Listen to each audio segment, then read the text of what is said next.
Greetings, this is Dr. Della Welch. We're now continuing on in our discussion of sales law.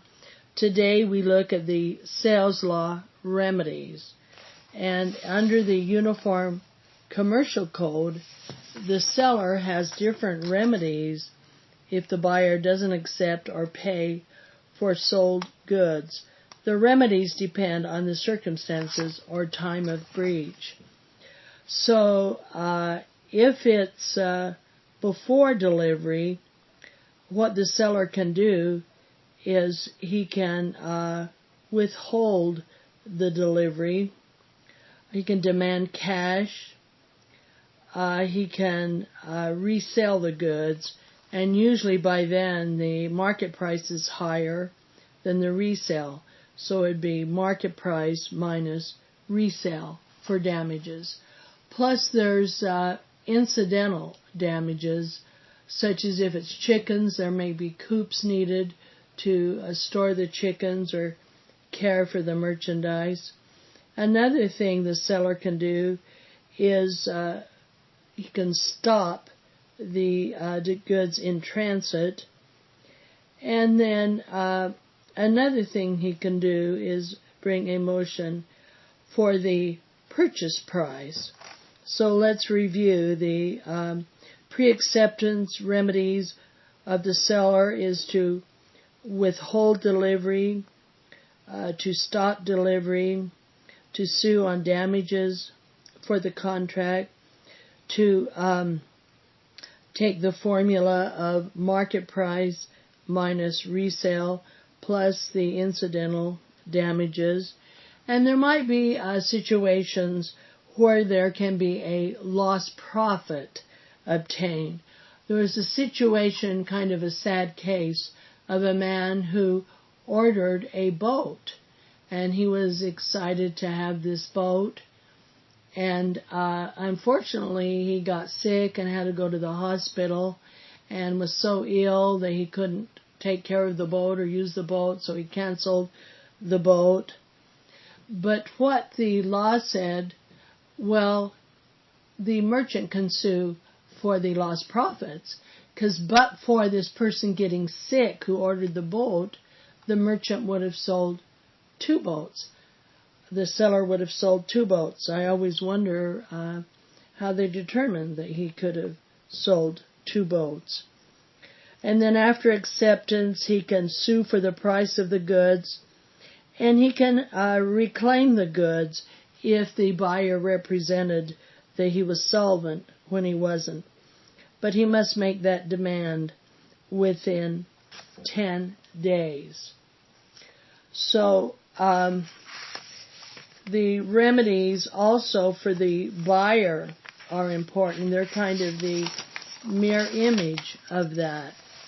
So if the seller doesn't deliver and tender conforming goods that conform in every way, the most powerful remedy that the buyer has is to cover, to go out and get reasonable replacement goods. So usually it's going to be a higher price. His cover price is going to be higher, and his damages will be the cover price minus the contract price and any consequential or incidental damages. So cover is a powerful remedy. And if money damages aren't sufficient, the buyer can get specific performance, and that's also called replevin, to get a court order and actually go out and have the goods picked up. I always think of this as replevin is like the dog Rover that goes out and gets the goods and brings them back. And then also he can sue for damages. But always one must mitigate the damages.